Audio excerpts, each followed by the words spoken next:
Du mix et du théâtre, c'est Speed Radio. Découvrez toutes les émissions et podcasts sur le www.speed-radio.com. Salut sur Speed Radio, bienvenue pour une nouvelle aventure théâtrale à base de joie, de spectacles, de comédie et de danse. Je suis en compagnie de Émilie et Nathalie. Émilie qui a réalisé la mise en scène du spectacle. C'est ça. Et Nathalie, toi tu es comédienne dans le spectacle. Du coup le spectacle qui s'appelle Tabula Rasa, Tabula rasa, c'est ça. qui est d'ailleurs à l'affiche du 7 au 30 juillet à 20h30 au théâtre de l'Adresse. C'est ça. Bonjour, comment vous allez et comment ça se passe à Avignon? Eh ben super, on est là depuis le 3 juillet pour notre part. On a pris nos marques un petit peu, on découvre la ville aussi qui est très chouette et puis l'ambiance du festival qui est assez folle. C'est vrai que dans la rue, c'est foisonnant. Il y a plein de spectacles, plein de propositions, plein de joie, plein d'envie. Donc, ça fait plaisir. Et puis nous, on est contents. Voilà, vraiment, c'est notre premier Avignon avec cette compagnie. Et beaucoup de joie, beaucoup de découvertes, beaucoup d'envie. Et le public est au rendez-vous pour l'instant. Donc, ça fait vraiment plaisir. Ouais. C'est la première fois que vous présentez ce spectacle sur Avignon? C'est la première fois qu'on présente ce spectacle sur Avignon, parce que ce spectacle est assez récent, en fait, il est assez jeune. À la base, c'était un spectacle de fin d'études que j'ai réalisé à la sortie de mon conservatoire, il y a 3 ans maintenant. Grâce au partenariat Conservatoire de Toulon et Scène nationale de Toulon, j'ai pu le jouer sur la grande scène au Théâtre Liberté, du coup. Et ce spectacle a plu, on est venu nous voir après, en nous encourageant en fait à monter la compagnie et puis à le professionnaliser. Donc on a eu des résidences en scène nationale juste après, et puis 3 ans après, on est à Avignon, donc c'est super.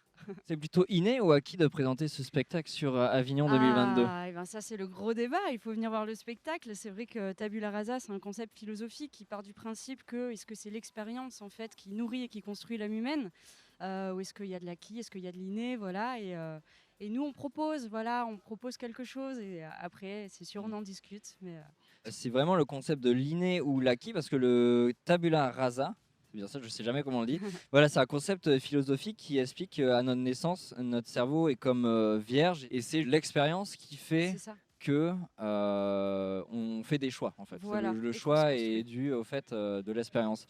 Alors pour les auditeurs qui voudraient connaître et accumuler la connaissance, quelle est l'histoire de ce spectacle? Alors nous, on s'est inspiré. Donc c'est un spectacle qui est très visuel, qui mêle théâtre, danse, chant.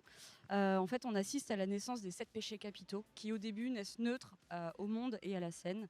Pas de croyance, pas de certitude, pas d'identité encore. Et puis au fur et à mesure de l'expérience, justement, scénique et puis de vie, ils vont se construire, ils vont avoir des interactions les uns avec les autres, ils vont réagir, des émotions vont naître. Et là, petit à petit, ça va devenir des identités sociales, des personnalités qui vont naître. Et ça démontre un peu effectivement comment on se construit tous par rapport à nos expériences qui sont très singulières du coup. Et après ça, comment on fait pour vivre ensemble, pour se comprendre alors qu'on n'a pas du tout la même vision des choses. Voilà, c'est assez frais, c'est chouette. Souvent, le public nous dit ah, je me suis un petit peu retrouvée dans celui-là, la gourmandise, ça me dit quelque chose. Ça qui est chouette, c'est que l'entonnoir des 7 péchés capitaux, je trouve qu'on peut tous avoir un petit regard, voilà, se retrouver un petit peu, une petite identification à un moment donné, ces Et- personnages. Et pourquoi le thème des 7 péchés capitaux? D'où est venu l'esprit en fait de faire un spectacle sur l'inné, l'acquis, les péchés capitaux? Parce que c'est vrai qu'il y a un contexte philosophique, mais les 7 péchés capitaux aussi, il y a un côté très religieux. Donc, Ouais, bien sûr. En fait, moi, à la base, je suis éducatrice spécialisée. J'ai beaucoup travaillé avec des personnes, avec des publics qui, pour le coup, ont vraiment des expériences sociales très différentes de la mienne. Et quand j'étais un peu plus jeune, c'est vrai que je me suis confrontée un peu à ces regards différents portés sur le monde. Et moi, c'est ça qui m'inspire beaucoup dans cette compagnie, c'est de faire des projets vraiment qui démontrent que collectivement, on peut quand même arriver à se respecter, à s'entendre, même si effectivement, on a tous, entre guillemets, un steak à défendre. Moi, j'appelle ça le steak dans notre assiette, parce on a toujours envie d'avoir raison dans certains débats. On a vraiment envie de défendre corps et âme ce qu'on pense. Mais finalement, moi, je me suis rendu compte que quand on parle pas le même langage par rapport à l'expérience qui est différente, c'est pas nécessaire de vouloir avoir raison. Il suffit juste de s'écouter, puis de se nourrir aussi de cette différence-là.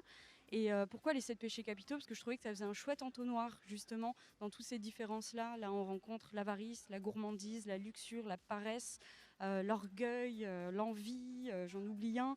Mais du coup, voilà, je trouvais que ça faisait un chouette entonnoir assez universel chez chacun du coup.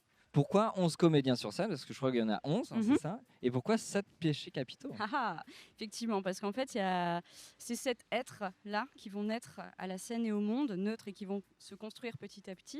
Et il y a 4 autres personnages. Donc moi, j'interprète un peu une personnage, je suis une expérimentatrice, c'est-à-dire que je vais faire une expérience sur ces êtres humains-là.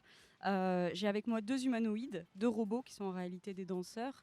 Et en fait, on va les divertir, les nourrir, les tester au fur et à mesure et voir comment ils se construisent. Il y a un personnage d'autorité aussi qui est avec nous. Donc en fait, c'est vraiment une expérience qui est assez encadrée par comment dire, un peu d'ordre quand même. Voilà, c'est souvent mon personnage, on me dit ça qui est chouette parce que le retour des spectateurs, c'est vraiment un spectacle qui permet d'avoir plein de propositions comme ça, de tableaux, de visuels, et puis après, chacun fait un petit peu son travail. Il y a des références comme ça qui viennent chez tout le monde. Moi, on m'a comparé au gouvernement, on m'a comparé à l'État, on m'a comparé à Dieu, on m'a comparé à une apprentie déesse qui essaie de faire une petite expérience sur ces êtres humains, voilà. Mais c'est très symbolique tout ça, c'est vraiment pour montrer comment en fait, ça vient questionner vraiment la notion de libre arbitre, si vous voulez, cette notion de liberté, voilà. Et comment vous avez mis ça en scène? Parce que c'est quand même. Bah, j'ai un imaginaire assez foisonnant, je pense. J'ai plein d'images souvent dans la tête qui viennent, et puis c'est un peu ça aussi, ce spectacle, c'est vraiment une succession de tableaux assez visuels, assez beaux, je pense. En tout cas, c'est le retour qu'on a. Et j'aime beaucoup passer par ça. Et c'est vrai que c'est vraiment chouette d'imaginer des choses dans sa tête et de leur donner vie après sur le plateau avec des personnes aussi qui le portent très bien, avec envie, et avec joie. Et ben voilà, ça m'est venu petit à petit, ces images-là, ces envies-là. Comme je vous disais, vraiment ce thème un peu global, cette question du vivre ensemble, du libre arbitre, tabula rasa, effectivement, l'inné, l'acquis, comment on se construit. Je pense que c'est des questions qui nous intéressent tous et qui nous interrogent tous. Et je pense que c'est très important de s'y consacrer un petit peu pour le vivre ensemble, en fait, simplement, pour peut-être arrêter de se battre entre nous et juste voilà, essayer de se comprendre un peu plus. Ouais. Et comment on écrit une pièce comme ça? C'est parce que vu qu'il n'y a pas forcément d'écriture, Ouais. est-ce que c'est avec des dessins? Parce qu'il y a plusieurs écoles aussi. Non, vraiment, moi, ma manière de travailler, c'est en fait, je me mets dans un coin tranquille, je ferme les yeux, je mets de la musique dans mes oreilles et je laisse la magie opérer. Et en fait, je vois les comédiens dans ma tête et puis j'imagine ce qu'ils font. Et puis petit à petit, voilà, je crée des chorégraphies comme ça. Comment vous avez choisi les comédiens? Et ben en fait, ça a été des rencontres humaines avant tout. Moi, à la base, comme je vous disais, c'était un spectacle de conservatoire, de fin d'études, qui a plutôt plu derrière. Donc c'est pour ça qu'on est là aujourd'hui. Donc il y a plusieurs élèves qui étaient au conservatoire avec moi. Donc je les ai rencontrés comme ça. Il y a notamment Scott et Anaïs qui étaient dans la même promotion que moi au conservatoire. Nathalie qui a été aussi élève de ce conservatoire mais dans des classes différentes. Et puis après, voilà, j'ai rencontré des personnes qui faisaient du théâtre ailleurs. Et puis on a bu un café et puis le bouche à oreille. Et puis ça a été d'abord des rencontres humaines. Et puis on a parlé du projet. Et puis ça les a intéressés aussi. Donc ils ont eu envie de le défendre. Donc voilà, ça s'est fait vraiment petit à petit. Et par exemple, Nathalie, quel regard portez-vous sur cette pièce-là quand vous êtes sur scène? Est-ce qu'il y a vraiment quelque chose que vous avez envie de défendre? Est-ce que quand vous avez découvert la pièce, voilà, qu'est-ce qui vous a transcendé? Le propos déjà, qui était assez nouveau. Et puis, j'ai eu l'occasion de voir travailler Émilie, donc j'aime beaucoup sa manière de travailler, son exigence. Ensuite, un vrai challenge, car effectivement, il y a peu de texte. Et je joue notamment l'orgueil. Et l'orgueil n'a pas de texte. Et pour moi, ça a été une grande traversée. Je suis là du coup depuis le début. Et ce personnage s'est construit au fil du temps et s'est nourri. Et je trouvais que l'interaction entre tous nourrissait les uns les autres. Et on disait souvent que dès qu'il en manquait un, on avait l'impression qu'une partie de soi-même manquait. Et ça, c'est extraordinaire. Oui, c'est drôle, je rebondis par rapport à ce que vous dites, parce que finalement, les 7 péchés capitaux sont très complémentaires. Le personnage se construit par rapport aux autres, et dès qu'il y en a un qui manque, finalement, il y a une étincelle en moins, quoi. Tout à fait.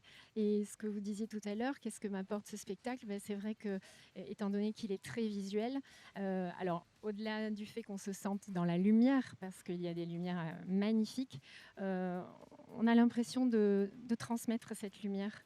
Et quand les spectateurs sortent, on dirait qu'ils amènent la lumière à l'extérieur. Enfin, en tout cas, ce sont les retours qu'on a là depuis qu'on est à Avignon et un peu avant, puisqu'on l'avait joué.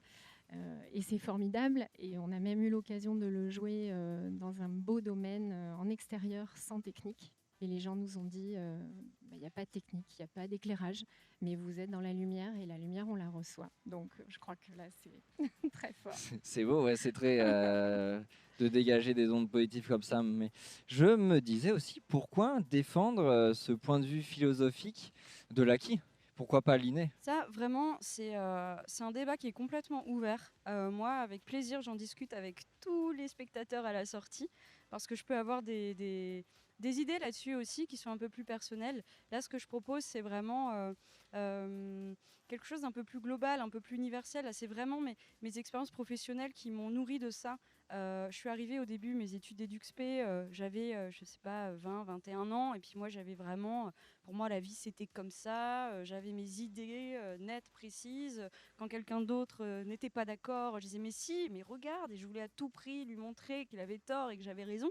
Et au fur et à mesure, je me suis dit, mais c'est épuisant, en fait, tout ça, toutes ces interactions-là, et vraiment, à force de rentrer dans l'intimité aussi de ces personnes que j'accompagnais et de voir effectivement les cultures différentes, les constructions différentes, ça a un rôle et un impact énorme, je trouve, sur cette construction identitaire-là. Qui construit notre société d'ailleurs maintenant aujourd'hui avec toutes ces différences-là. Et moi, ce que je trouve vraiment important, c'est peut-être de se réunir sur ce point, déjà ce point-là, en ayant conscience que l'acquis crée beaucoup de différences, mais riches, extrêmement riches aussi, quoi. Voilà. Ces expériences vont faire vos choix et vos choix futurs, même sur des pièces de théâtre. Vous pensez déjà à un autre spectacle? Alors peut-être ça sera dans X années, peut-être, mais est-ce que aussi vous voulez continuer à exploiter ce côté philosophique de la chose, entre l'inné et l'acquis, ou autre, hein, ou d'autres Ouais, bien sûr. En fait, donc Tabula Rasa, c'est mon premier spectacle. J'en ai créé un deuxième qui s'appelle Un voyage au cœur de ceux qui franchissent les frontières. Et là, j'ai vraiment mêlé mes deux casquettes d'EduxP et de metteuse en scène, puisque j'ai travaillé avec un public de personnes réfugiées et migrants. Et c'était vraiment un échange culturel et humain où en fait ces personnes-là, donc pareil, ils étaient 10 au plateau. Moi, j'aime beaucoup le groupe. Et ils venaient, il y avait 8 nationalités différentes, on entendait des langues différentes, il y avait des partages culturels, il y avait des danses traditionnelles, des chants traditionnels, enfin, c'était vraiment très riche.